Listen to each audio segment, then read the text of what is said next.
Quel engrais choisir pour les fruits de la passion et comment l'appliquer pour avoir 1000 fruits par plant et par... La réponse est dans cette vidéo. Pour ne pas tergiverser, comprenez déjà que l'engrais idoine ou du moins idéal pour le fruit de la passion, c'est un engrais équilibré, de préférence en granulé. Et donc, comment l'appliquer? Regardez la vidéo jusqu'à la fin. À préciser que l'application que nous allons faire doit s'effectuer tous les 2 mois minimum pour avoir les résultats escomptés. Ça veut dire 1000 fruits par plante et par an. Regardez la vidéo.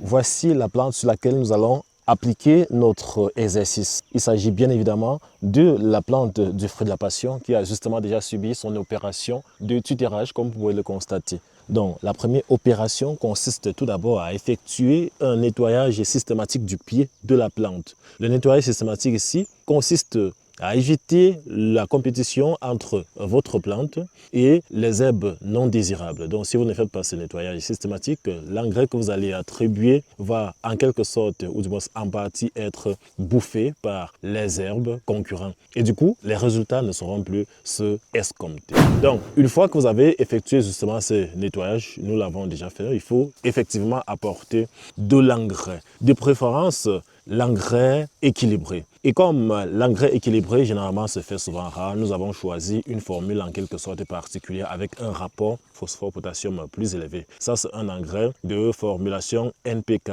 12-14-19. Donc, à défaut de l'engrais équilibré, je prends un exemple d'un engrais équilibré par exemple, c'est le 15-15-15, 13-13-13, 17-17-17 ou bien 20-20-20. L'engrais en granule est toujours le mieux. Je ne recommande pas l'engrais foliaire. Donc, de préférence, un engrais en granulé. Voilà, votre engrais étant préparé, voici comment vous devez effectuer déjà l'opération. Vous allez venir au pied de votre plante et toujours prendre un rayon d'environ 10 cm. Voilà, ça c'est 10 cm que vous allez en quelque sorte essayer de creuser. Voilà, vous allez mettre en quelque sorte un trou d'environ 5 cm de profondeur là, avec un rayon de 10 cm. Voilà. C'est comme ça que l'application se passe. Ok, donc voilà le cercle creux, si on peut appeler ça ainsi, qui a été formé.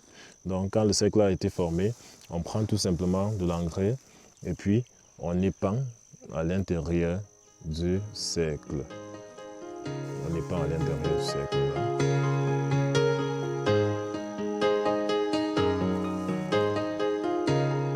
Ok, là c'est bon. Donc après avoir épandu de la sorte, vous allez tout simplement retourner la terre pour couvrir. Donc si il y a d'autres là, vous retournez tout simplement de la terre pour couvrir votre engrais. Et puis, votre sol est là, bien intact. Donc pourquoi faire déjà cette opération de couverture? C'est tout simplement pour protéger votre engrais. Donc pour limiter les pertes. Pourquoi? Parce que cet engrais que vous voyez généralement va s'évaporer lorsqu'on va l'épandre. Donc sous le fait des chaleurs causées par le soleil, il va souvent s'évaporer et vous allez perdre en efficacité. À côté de ça, il y a des pluies qui vont souvent tomber et par le fait des ruissellements aussi, on va perdre une quantité. Il faut aussi préciser que généralement au pied des plantes, il y a souvent des fourmis, comme ceux que vous êtes en train de voir là, d'observer là, qui vont souvent ramasser de l'engrais pour aller déposer dans leur nid. Ces fourmis-là, si vous avez la malchance, vous épandez votre engrais et ils viennent en conglomérat. Vous allez perdre une majeure partie de votre engrais parce qu'ils vont tout simplement déplacer votre engrais. Donc, le fait de mettre et de couvrir là consiste tout simplement à protéger notre engrais contre les pertes afin de maintenir son efficacité. Voilà. Et pourquoi cet écart entre la zone d'épandage et le pied justement de la plante? C'est tout simplement pour éviter que les racines principales et même les racines secondaires ne soient brûlées par l'engrais. Lorsque nous avons creusé là, vous avez presque constaté qu'il n'y avait pas de racines. Et je précise que cet écart est assez minime juste parce que le fruit de la passion, en particulier même la variété violette qui est justement présente ici, n'a pas un système racinaire assez développé, donc raison pour laquelle l'écart est juste de 10 cm. Lorsque nous avons creusé là, vous avez constaté qu'on ne voyait presque pas de racines. Lorsqu'on va épandre dans l'arbre, il va pleuvoir, l'engrais va se dissoudre et les racines tertiaires et parfois même quaternaires, qui sont généralement sous forme des ifs, vont tout simplement purger la matière présente dans cet engrais-là et transmettre à la plante. Donc il faut toujours épandre loin des racines. Si l'engrais est directement posé sur les racines, elles vont subir cette agression-là parce qu'il faut préciser que c'est un engrais chimique. Donc elles vont subir cette agression. Le fait tout simplement de mettre ici consiste à ce que, une fois l'engrais dissoute, que les extrémités, c'est-à-dire cette partie-là, ces ramifications qui sont généralement sous forme de if, que cette partie-là puisse se purger de la substance et tout simplement transmettre à la plante. Donc, cette erreur est à éviter. L'erreur que je vois souvent beaucoup prendre l'engrais-là et versent au pied de la plante. Ça, c'est une erreur à éviter. Vous allez perdre vos plantes. Voilà. Donc, c'était en quelque sorte ça. On peut encore aller faire une autre expérience, ou du moins, on peut faire une autre application sur ces pieds pour que vous puissiez mieux assimiler la leçon. Voici donc un autre pied. Voici un autre pied là. Je vous ai dit, on procède d'abord par un nettoyage. Donc, vous constatez là, voici les troncs de bananiers que nous avons mis en saison sèche pour protéger l'humidité au pied de nos plantes. Vous voyez comment c'est toujours là intact. C'est toujours là intact depuis pratiquement, je crois que c'était en décembre ou bien en janvier, quelque chose comme ça. Les troncs sont toujours là intacts et maintenant, si on laisse, comme les pluies sont déjà de retour, ces troncs vont tout simplement pourrir et apporter en quelque sorte de la matière organique à notre plante de fruit de la passion. Et donc, comme nous voulons booster la plante, on va appliquer de l'engrais chimique. Voilà, donc, voici l'opération que je vous ai montrée tout à l'heure.